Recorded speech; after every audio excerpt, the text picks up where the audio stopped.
Et bonjour à tous, c'est Vincent, on se retrouve à nouveau pour une petite vidéo sur Europa Universalis 4 avec la Castille. Donc on s'était quitté hier avec, en gros, la désillusion. L'Aragon ne sera pas une cible facile dans les premiers temps. Elle s'est alliée à des grosses puissances, donc elle ne nous aime pas, ça on s'y attendait. Mais surtout en fait, elle s'est alliée à de très grosses puissances. Si on déclarait la guerre maintenant, le Portugal et la France rejoindraient, on se ferait littéralement écraser. La France est un très très gros pays au début, donc si on regarde les registres militaires, armée nationale comprend le total des forces. Voilà, la France doit être, voilà, ici 26 000 hommes, c'est énorme. La Castille ici tu as 20 000 hommes. Le Portugal a, la Pologne a 20 000 hommes, l'Aragon est à 19 000 hommes et le Portugal doit être, voilà, ici à 13 000 hommes. C'est quand même, on se prendrait un rec total, je pense. Il y aurait vraiment beaucoup de forces armées en face. Ce qu'on va faire, c'est que de toute façon, nous, on va monter. On a encore de la marge en termes d'éléments. D'ailleurs, truc que j'ai oublié de faire au premier épisode, on peut désarmer nos forteresses. Donc, je ne sais pas trop où j'en ai une deuxième, mais visiblement j'en ai une deuxième. Ici peut-être. Non, j'y croyais moyen, hein, mais sait-on jamais. Ou ici. Non, ici c'est Gênes. Bon, ben je ne vois pas la deuxième forteresse. Bah, ici sûrement. Voilà, c'est ça. Donc ici on a une forteresse, donc niveau de fortification 3, donc en même temps c'est notre capitale, donc il fallait que je m'y attende. Et donc voilà, donc ici on a des forteresses, ici et ici, donc on les a désarmées, ce qui fait remonter, ce qui fera remonter un peu notre limite. Voilà, donc mariage royal avec la Navarre. Alors est-ce qu'on veut le mariage royal avec la Navarre? Ça va nous faire baisser un peu notre légitimité, mais ça va augmenter les chances. On n'a pas encore d'héritier. Donc on a envie d'avoir un héritier. Ah bah si, on a eu un héritier. Un 0-0-0, sérieusement? Oh, 0-0-0. Mais bon, après, ça nous permettrait d'avoir, si ici meurt, potentiellement peut-être d'avoir... Là, il n'y a pas d'héritier légitime. Roi Juan 2, Tramestrea. Ça nous permettrait peut-être d'avoir... de pouvoir annexer diplomatiquement l'Aragon, ce qui serait énorme, hein, parce que si on annexe diplomatiquement l'Aragon, ça veut dire que ça fait partie de l'Aragon, me semble, voilà, ça aussi, ça aussi. Peut-être que Naples va être en partie bouffé par l'Aragon, puisqu'il y a une union personnelle entre Aragon et Naples, et qu'il me semble que Aragon est le partenaire majeur, donc il est impossible d'hériter d'un pays avec lequel établi depuis au moins 50 ans. Donc en 1492, il y aura peut-être bouffage de Naples.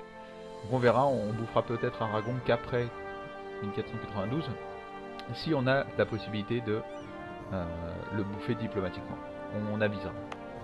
Mais bon, ici on a de la marge un peu commerciale, donc du coup on va économique, donc on va vouloir créer un peu d'armée. Donc combien on est? Il y a 15 000 et 5 000. Je pense qu'on va faire 5 000 et 2 000. Donc, et ça compensera directement les... on est bien d'accord que ici je construis... Voilà, ici je construis des unités d'infanterie médiévale. Ok. Donc on va relancer le chrono. Voilà, le but ça va être de bouffer ça très violemment. Et pour l'instant il a toujours pas de... Il n'y a toujours rien. Donc on n'a pas switché niveau ici. Ça nous ferait perdre beaucoup hein, en points militaires. Ça nous ferait passer à 5. Ça nous ferait passer à beaucoup. Par contre ici ça ce serait pas mal. Ah, j'ai enlevé l'intérêt. 5-5-6, ça c'est cool. On va rester comme ça en 5-5-6. Pas d'intérêt. De toute façon on a besoin de plus ou moins tout. Hein. La puissance diplomatique nous intéresse. La puissance militaire aussi. La puissance administrative aussi. Donc ici on est trop nombreux. Ok. Donc à Tolède on est trop nombreux. Ici 22 000, ça va être trop nombreux aussi. Ce qu'on va faire c'est qu'on va peut-être mettre les 20 000 hommes... On va les mettre ici. Et on va masser les autres ici. Tranquillement. Hop, s'il vous plaît. bouger ici, merci.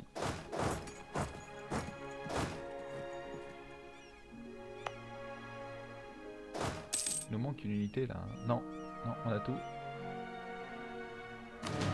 On a tout, on a les 7000 hommes. Donc voilà, donc après ça fera pas le tout hein, parce que ici il va falloir qu'on répartisse nos troupes, bien évidemment. D'ailleurs il va falloir qu'on sorte un peu d'hommes ici, donc on va certainement sortir 3000 et 1000 je pense. Nous avons appris qu'un survenu un événement, le successeur de Ladislas III. Il nous faut un javelot. D'accord, donc c'est la Pologne qui a eu un événement un peu bizarre. Ce qu'on va faire, c'est qu'on va lancer un embargo sur... Voilà, imposer l'embargo sur nos amis de là-bas. Voir mon truc, donc j'avais mis le Maroc et l'Aragon. Et c'est vrai que j'ai mis l'Aragon en rival, donc forcément, ça n'aide pas aux relations diplomatiques pour l'instant. Friction aux frontières. Ce que j'aimerais bien, ce serait que l'Aragon soit emmené dans une guerre autre que nous, en fait. Vassaliser la Navarre. Donc en fait, ils ont exactement le même but que nous. Instant, mais ça, chez nous, ça devrait arriver assez rapidement. Dynastie, amélioration des relations, plus 26. Ouais, ça devrait arriver très très vite pour nous. La vassalisation de la Navarre. Donc normalement, on devrait les prendre de court. Donc ici, on va sortir 3000 et 1000. Voilà. Ça nous fera 16 000 et 11 000 hommes. Il faut juste vérifier. Il faut pas que Grenade soit prise par autre chose en fait en attendant que... Enfin soit prise par autre chose, soit tout simplement qu'il soit... Ok, donc 26 000 hommes ici. On va mettre nos hommes ici. Ici 25 000. J'ai envie de... J'ai bien envie de passer ici. Ici c'est des montagnes. Ici c'est des montagnes aussi. Ça va être ardu. Hein. Ici, attaquer eux sur leur... Alors qu'ici c'est tout des terres arides qui pourraient vouloir nous attaquer eux. On verra bien. On verra bien, d'autant plus que ici donc il y a une rivière qui coule entre Séville et Cadiz. Maria, ok, il y a des Cordoba, Jaén, Séville, Cadiz et Maria. Donc en fait il faut vraiment qu'on arrive d'ici. Si on veut pas se prendre un malus de ouf, il va falloir qu'on arrive d'ici pour les bouffer. Du coup, est-ce que ça vaudrait pas plutôt le coup d'inverser un peu la truc, de mettre 16 000 hommes ici et de mettre 11 000 hommes ici.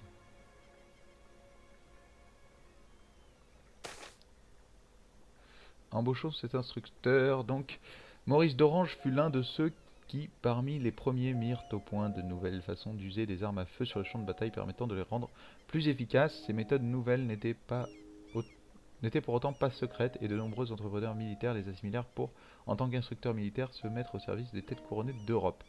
Donc ça nous ferait perdre pas mal d'argent, mais par contre ça nous ferait gagner 20 traditions militaires terrestres, ça va nous intéresser. Donc, voilà, donc on est passé à 28 de tradition militaire. Bon, on perd 1,42 chaque année, donc on va devoir essayer de la maintenir un peu plus élevée. Mais ça peut être assez sympathique. Hop, donc on inverse les armées. Comme ça, on pourrait faire 5000 hommes de plus, histoire de maintenir une armée un peu plus conséquente. C'est pas ce qui va nous intéresser tout de suite, je pense qu'on a un peu de marge. Alors, la trêve va arriver à son terme, donc en 48. Donc on va accélérer un peu, on va passer en vitesse 4. Je mets pas vitesse 5 parce qu'en vitesse 5 l'interface a tendance à bugger et à disparaître, c'est un peu chiant. Je pense que ce sera corrigé dans le prochain patch, mais en attendant ça reste très très lourd comme système. Voilà, et puis bon, en vitesse 4 c'est suffisamment rapide aussi, hein, faut pas non plus se mentir. Donc la Navarre qui a 5000 hommes et qui passe à 161. Amélioration des relations 50. Donc ils veulent nos provinces, ils ont des frictions avec les frontières. Donc influence à la curie s'applique à Castille. Donc influence annuelle papale. Donc ça c'est cool. Donc la papauté c'est ici. Donc on a 3 d'influence sur le pape. On verra. Il me semble qu'on pouvait dire qu'on voulait les dépenser automatiquement. Oh là. Nous avons obtenu le casus belli. Insulte diplomatique contre la Navarre. Ce pays nous a insultés. What the fuck? Pourquoi ils nous ont insultés?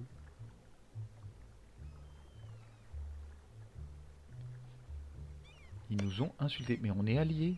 Mais vous êtes dingos. Mais ces mecs sont dingues. Bon, donc on a amélioré. Donc approcher le rival d'un rival. Donc opinion Bourgogne sur Castille 100%. Le problème c'est que la Bourgogne risque de se faire bouffer totalement en fait. Je crois. Lors d'une guerre entre la France, Aragon, la Navarre et la Savoie. Eux, ils sont alliés avec la Bretagne. On a une union personnelle sur Brabant, Flandre et Hollande. Et ils sont le suzerain du Nivernais. Le Nivernais, c'est ça, je crois. Ah, c'est ça. Alors, ça a terminé la Reconquista. Donc, tant qu'une seule ville d'Hispanie restera sous la loi des infidèles, notre mission sacrée ne sera pas achevée. Il nous faut libérer des morts la péninsule ibérique tout entière. Et accroître notre prestige. Alors, la Reconquista, c'est pas pour tout de suite. Jabal Tariq, donc toutes les provinces de la région de péninsule ibérique. Mais pas assez. Ok, donc Maria, Garanat et Jackberry. Ah si, la Reconquista, ça pourrait être pas mal. Voilà, et ça nous permettrait d'avoir un moral terrestre et un recouvrement. Ça c'est cool. Ça c'est cool. On va faire ça parce qu'on va déclencher la guerre tout de suite après. Et ça nous donne des revendications sur tout ça d'un coup. Ok, je prends. Je suis preneur à condition que Grenade ne s'allie pas avec quelqu'un d'autre avant. Si elle s'allie au Maroc ou autre, ça pourrait être chiant. Ça pourrait être chiant. Si on a des coques et 3 vaisseaux lourds.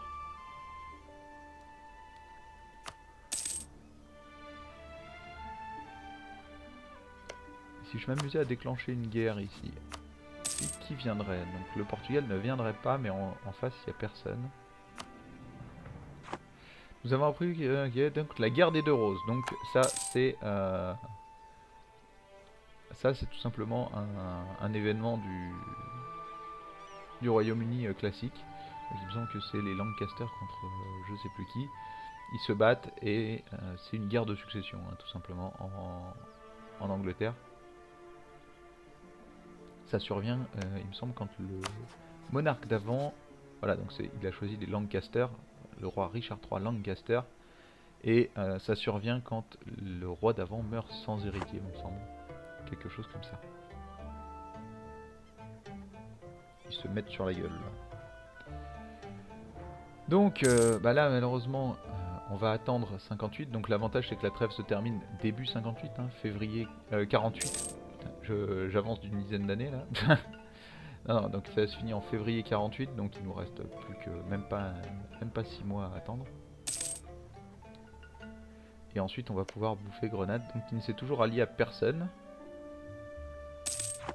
Et une fois que la trêve sera terminée, normalement ça devrait bien se passer. Donc les successions contestées, donc le Portugal est en succession contestée. Pays dépourvu d'héritiers. Alors, les bourgeois d'une cité florissante ont approché le roi pour demander que leur soit accordées certaines taxes.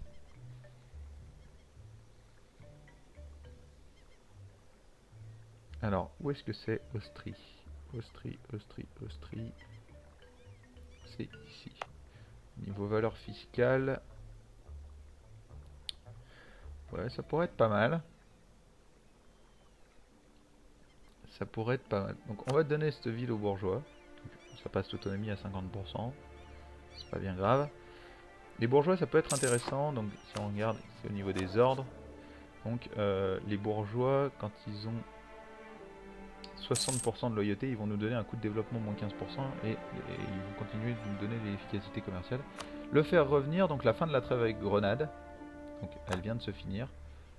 Ok, donc par le commandant, un agent de Navarre a été découvert en train de... Ok, donc il fabrique une revendication, c'est cool.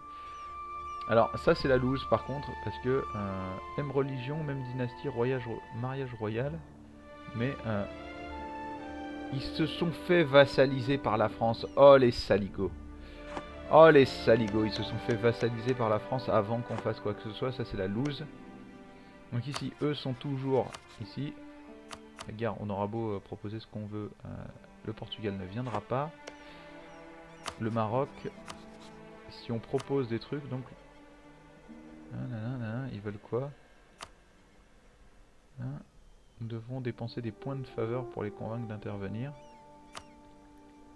Qu'est-ce qu'ils veulent? Donc ils revendiquent quoi? Tanger, je suppose. C'est ça, ils veulent Tanger. Ils veulent Tanger, du coup ça ne nous intéresse pas de les inviter dans la guerre si jamais on combat le Maroc à l'occasion. Bon, là ce qui va nous intéresser c'est déjà Grenade, hein, très clairement. Donc on va dire qu'on veut prendre Jabal Tariq. Mais de toute façon on bouffera tout. Hein. Donc voilà, donc on est en guerre. Ça y est. Donc le pays est en guerre, donc on va partir comme ça sur deux fronts et on va aller bouffer tout ça. Donc bien évidemment on va baisser un peu la vitesse. Donc là ça va être bouffé très rapidement. Ok, donc là il bouge ici. Défaite, donc nos vaisseaux se sont fait bouffer. C'est vrai que j'ai oublié de les ramener. Et donc on va tout simplement sortir nos vaisseaux ici. Grenade à quoi? Grenade à des vaisseaux légers. Okay. Normalement ça devrait pas trop nous pousser à n'importe quoi. On va essayer de passer ici. Ok, donc les troupes de Castille contrôlent la province ici. Et ici c'est des terres arides. Donc, par contre on va avoir des... Ok, donc là on va envoyer nos troupes ici. Il faut essayer de les bouffer hein, ici. Donc ici ils prendront... Ok, on ne sait pas. Mais ici on va arriver le 15. Ici on va se taper le malus de la rivière, mais normalement ça devrait le faire. Ils ont un 1-1-0. Donc on a un 2-2-3. Du coup ça devrait le faire. On va laisser un peu. Regardons un peu, donc 8, 1, 9, 1, alors là ça va faire très très mal, voilà. C'est bouffé, on les a défoncés, on a perdu à peine 1000 hommes. C'est cool. C'est cool, alors ici on pourra pas en mettre plus. Ce qu'on va faire c'est que on va... Hop, on va détacher les unités. Ici on va splitter. Et on va envoyer Alvaro de Luna. Là ça va faire un peu trop nombreux. Il faut lâcher l'unité. Voilà. Là on sera bon. Donc on va prendre ça. Et normalement ça devrait être une guerre éclair. Rapidement et rondement menée.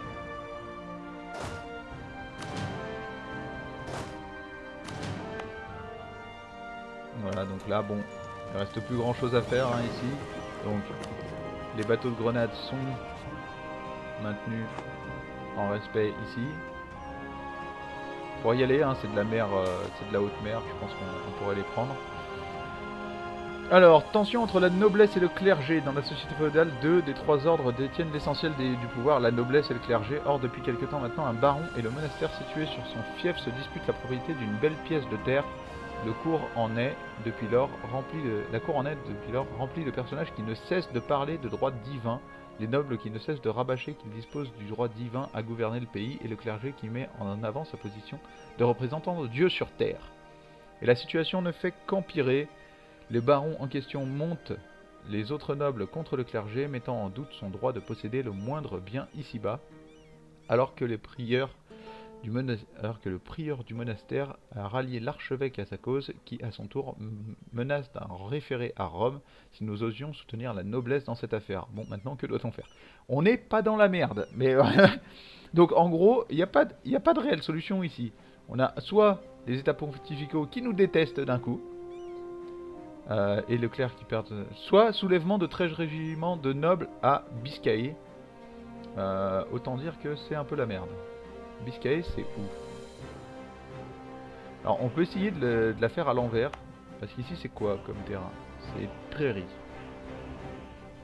On peut essayer de la faire à l'envers, mais je le sens moyen hein, quand même.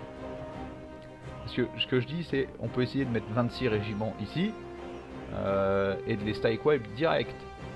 Mais bon, je le sens plus que moyen moi. Alors on va se mettre un peu à dos On va se mettre un peu à dos, et puis la réponse me plaît bien, hein. Jésus vivait parmi les mendiants et les pêcheurs, pourquoi pas vous? Ça les remet un peu à leur place. Mais là, les 13 régiments de nobles... Non, j'ai pas envie de me taper une révolte de nobles sur les bras.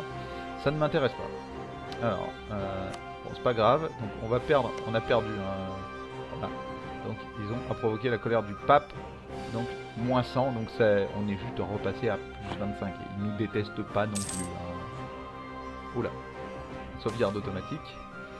Alors, ce n'est pas une surprise, bientôt nos chevaliers ne seront plus qu'un souvenir, tant il est vrai que la tradition chevaleresque s'éteint sous les assauts de la modernité. Le monde est en train de changer, mais pour l'instant, juste une dernière fois, place aux chevaliers de Castille. Donc, en avant pour la gloire, donc, perte de puissance administrative, perte de prestige. Ça, c'est cool. Ça, c'est cool parce que le moral terrestre, plus 10%, moins de perte de...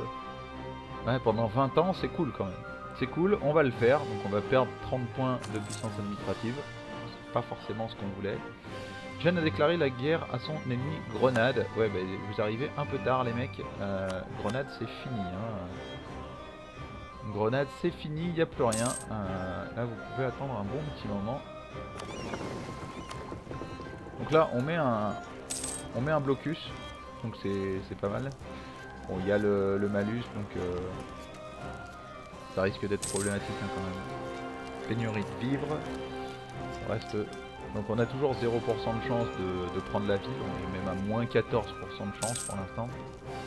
Parce qu'en fait on n'a aucune chance, il y a le truc, de faire un jet de dés avant. Bataille navale terminée. Score... Guerre, moins 20. Genre on a perdu une bataille navale. Qu'est-ce qui s'est passé? La bataille de Séville a été gagnée. Ouais. Le score de guerre évolutif est de 3,1. Nous pouvons l'augmenter de 21 si nous remplissons l'objectif de guerre. Mais il est rempli l'objectif de guerre. C'est pas mal. Le moral est plutôt déplorable hein, à Grenade. Là on va certainement passer à 0. Ah non, à 7% même. Donc à partir de maintenant, à chaque tour, on peut espérer prendre la ville. Donc 7% c'est léger. Hein. Normalement ça devrait augmenter assez violemment. Voilà, 21%. Notre diplomate a cessé d'améliorer la relation avec la Navarre. Bah, de toute façon, ce sont des vassaux de la France maintenant. Donc la bataille est terminée donc, entre Grenade et... Genre, on perd... Mais c'est rien du tout, ça. C'est où, ça? Qu'est-ce qui se passe? Ah oui, en fait, il donne des assauts. Attends, il donne des assauts sur nos unités légers. Qu'est-ce que font ces barques? Je vais vous mettre ici, là. Je pense que vous faites n'importe quoi. C'est ouf, on est en train de les bloquer ici. Là, eux ne tenteront certainement jamais de prendre d'assaut ça. Alors, ils auraient des chances de gagner, mais en haute mer, c'est ridicule. En haute mer, c'est ridicule. Donc voilà, donc fin du siège de Garnata. On est bon, et on va se réserver l'accord de paix pour demain, parce qu'on a déjà dépassé énormément le temps que je m'alloue en général pour chaque vidéo. Donc la guerre est terminée, on est à 100% de score de guerre, il ne nous restera plus qu'à conclure le traité de paix. Mais ça, ce sera une formalité puisqu'on va tout bouffer et on va leur bouffer de l'argent au passage. Donc je vous remercie une nouvelle fois d'avoir suivi. Donc je vous invite à commenter, à liker et à partager la vidéo. N'hésitez pas à vous abonner à la chaîne si vous souhaitez suivre le reste de nos aventures, que ce soit nos aventures sur Endless Space le matin à 9 h, ces aventures-là sur Europa Universalis à midi, ou les aventures sur Rimworld de nos rescapés le soir à 19 h. Je vous invite de toute façon à revenir ici demain, même heure, pour la suite de nos aventures avec la Castille. En attendant, je vous souhaite une très bonne journée et à bientôt. Ciao ciao.